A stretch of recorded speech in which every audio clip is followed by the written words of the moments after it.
रेशमा और मनीषा 3 बहनें हैं। उनका एक भाई भी है, मयंक। मयंक अपनी बहनों को बहुत प्यार करता है, लेकिन मयंक की पत्नी सविता इस मामले में मयंक से बिल्कुल ही अलग है।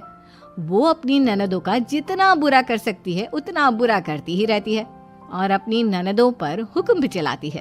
करिश्मा, करिश्मा, तुमने अभी तक नाश्ता नहीं बनाया? तुम्हारे भैया को ऑफिस जाने में देर हो रही है। हाँ भाभी, बस अभी बनाती हूँ। करिश्मा, तुम ये ढीलापन छोड़ दो। कल को पराए घर जाना है। वहाँ अगर तुम इस तरह से काम करोगी तो लोग क्या कहेंगे कि माँ ने और भाभी ने कुछ सिखाया नहीं। और तुम्हारी दोनों बहनें कहाँ हैं? अब रेशमा मार्केट गई है और मनीषा सो रही है। क्या? सुबह के 8 बज रहे हैं और ये महारानी अभी भी सो रही है? ये कहते हुए सविता अपनी सास दुर्गा देवी के पास जाती है। माँ जी, देख रही हो अपनी बेटियों के तौर तरीके? क्या हुआ बहू, सुबह सुबह क्या कर दिया मेरी बेटियों ने? अरे एक तो अभी अभी उठकर किचन में गई है, दूसरी सुबह सुबह बाहर चली गई और तीसरी अभी तक सो रही है।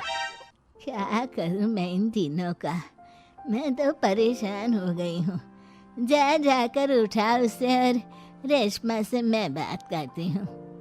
सविता सीधा मनीषा के कमरे में जाती है और उससे कहती है, महारानी जल्दी उठो, सूरज सर पर आ गया है। भाभी थोड़ी देर और सोने दो ना, मैं रात को लेट सोई थी। वो क्या ना, यूनिट टेस्ट चल रहे हैं। शराफत से उठती है या नहीं, या फिर पानी की भरी बाल्टी डालूं तेरे ऊपर? नहीं नहीं भाभी, मुझे बिस्तर में नहीं लाना, उठती हूँ मैं। मनीषा जल्दी से उठकर बाथरूम में चली जाती है। सभी आराम से बैठकर नाश्ता कर रहे होते कि तभी रेशमा बाजार से हाथ में सामान लिए आ जाती है। रेशमा को देखते ही सविता उस पर बरस पड़ती है। लो, आ गई महारानी। ऐसा भी क्या सामान लाना था जो सुबह आंख मलते ही बाजार की तरफ रवाना हो गई?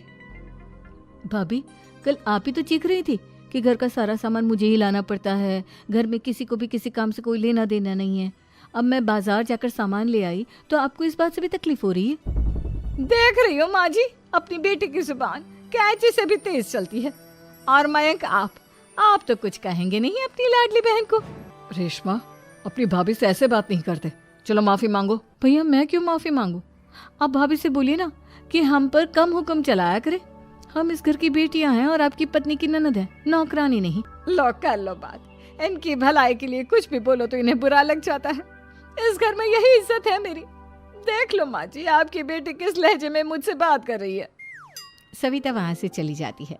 मयंक को बहुत गुस्सा आता है, वो भी वहां से चला जाता है। फिर करिश्मा रेशमा को समझाती है। रेशमा, तुम्हें भाभी से माफी मांग लेनी चाहिए थी ना। लेकिन दीदी, मैंने कुछ किया ही नहीं, तो मैं माफी क्यों मांगू? हाँ करिश्मा दीदी, रेशमा दीदी जैसे ही घर में आई भाभी ही उन पर चिल्ला रही थी। हाँ, मैं मानती हूँ कि गलती भाभी की थी। मैं तो इसलिए बोल रही हूँ कि भाभी ने माँ को तो पूरी तरह अपने वश में कर लिया है। वो हमारी बात सुनती ही नहीं। मयंक भैया हमारे लिए हमेशा खड़े रहते हैं, इसलिए उनकी बात का मान तो तुम्हें रखना चाहिए था ना। कोई फायदा नहीं दीदी, कुछ दिनों की बात और है, भाभी उन्हें भी हमारे खिलाफ भड़का देंगी। फिर वो भी माँ की तरह हमारी किसी बात का विश्वास नहीं करेंगे। इसी तरह सविता अपनी तीनों ननदों को किसी न किसी बात पर परेशान करती रहती थी। एक दिन मयंक अपनी तीनों बहनों के लिए गिफ्ट लाया। क्या रेशमा, ये तुम्हारे लिए हार का सेट। रेशमा, तुम्हारे लिए सुंदर सी ड्रेस। और मनीषा, तुम्हें किताबें पसंद है ना, तुम्हारे लिए किताबें लाया हूँ। थैंक यू भैया। थैंक यू भैया। थैंक यू भैया। करिश्मा, तुम्हारा नेकलेस कितना सुंदर है। ये भैया कहाँ से ले आए होंगे? मैंने भैया को 3 दिन पहले फोन पर ये डिजाइन दिखाया था और आज भैया ये ले आए। सविता तो अपनी ननदों के गिफ्ट्स देखकर जल गई और करिश्मा का नेकलेस तो उसे भी बहुत पसंद आया था। अपनी बहनों के लिए कितना अच्छा नेकलेस लेकर आए हैं, मुझे कभी कोई गिफ्ट नहीं दिया। मैं आज ही ये हार चुरा लूंगी। रात में सविता करिश्मा का हार चुरा लेती है और इसी तरह उसे अपनी ननदों की जो भी चीज अच्छी लगती वो उसे मांगती नहीं, बल्कि रात के अंधेरे में चुरा लेती। इसी तरह दिन बीतते गए और सविता ने मयंक के दिल में भी उसकी बहनों के लिए नफरत पैदा कर दी। एक दिन मयंक ने करिश्मा और रेशमा के लिए रिश्ता देखा और ये बात उसने घर में सबको बताई। माँ, करिश्मा और रेशमा के लिए बहुत अच्छा रिश्ता आया है। वो लोग कल इन्हें देखने आ रहे हैं। आप और सविता मिलकर सारी तैयारी कर लेना। ये सुनकर करिश्मा और रेशमा खुश हो जाती हैं, लेकिन सविता सोचती है, अगर इन दोनों बहनों की शादी हो गई तो घर और बाहर का काम कौन करेगा? मनीषा तो एक नंबर की कामचोर है, उससे तो किसी बात की उम्मीद लगाना ही बेकार है। मुझे इस शादी को रोकना होगा। अगले दिन सभी लड़के वालों के स्वागत की तैयारी करने में लगे होते हैं। तभी मयंक अपनी बहनों से आकर कहता है, तैयार हो गई तुम दोनों? देखो दोनों लड़के बहुत अच्छे हैं, मैं कोई कसर नहीं छोड़ना चाहता, इसलिए तुम उनके सामने अच्छे से बिहेव करना और अपनी भाभी से लड़ने मत लग जाना। करिश्मा, तुम वो नेकलेस पहन लो ना जो मैं तुम्हारे लिए लाया था। भैया मैं बहुत देर से वो नेकलेस ढूंढ रही हूँ, लेकिन मुझे मिल ही नहीं रहा।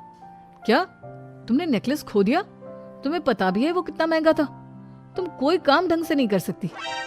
मयंक गुस्से में वहां से चला जाता है। थोड़ी देर बाद लड़के वाले भी आ जाते हैं। वो दोनों बहनों को पसंद कर लेते हैं और रिश्ता पक्का हो जाता है। लेकिन सविता के दिमाग में तो कुछ और ही खिचड़ी पक रही थी। वो पंडित जी के पास करिश्मा की कुंडली लेकर जाती है और उन्हें पैसे देकर करिश्मा की कुंडली बदलवा देती है। जब लड़के वालों के पास करिश्मा की कुंडली जाती है तो वो दुर्गा को फोन करते हैं। बहन जी, हमने करिश्मा की कुंडली अपने पंडित जी को दिखाई थी। आपकी बेटी की कुंडली नहीं बल्कि दोषों का पिटारा है। देखिए, मैं और मेरे पति इन सब बातों में बहुत विश्वास करते हैं, इसलिए हम आपकी बेटी से अपने बेटे की शादी नहीं करा सकते। इस तरह करिश्मा का रिश्ता टूट जाता है और सभी घर वालों को बहुत दुख होता है।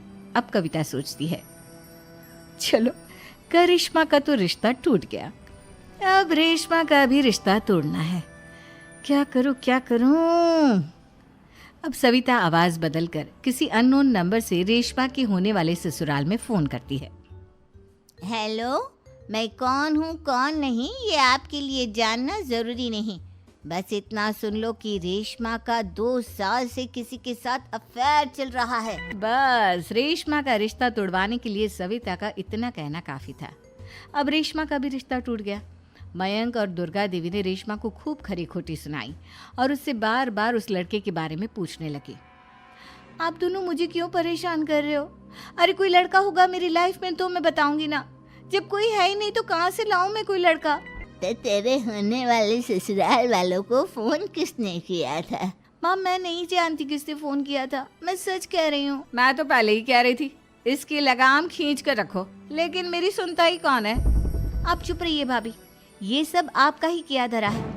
अब तीनों बहनों को विश्वास हो जाता है कि ये सब उनकी भाभी ही कर रही है। तीनों बहनें अपनी भाभी को सबक सिखाने के लिए एक वकील कर लेती है और घर में हिस्सा मांगना। देखो भैया, माँ बाप की जायदाद में जितना बेटों का हक होता है उतना ही बेटियों का, इसलिए इस घर के 4 हिस्से होंगे और हमें अपना हिस्सा चाहिए। मैंने तुम्हारे लिए क्या क्या नहीं किया और तुम इस घर में हिस्सा मांग रही हो?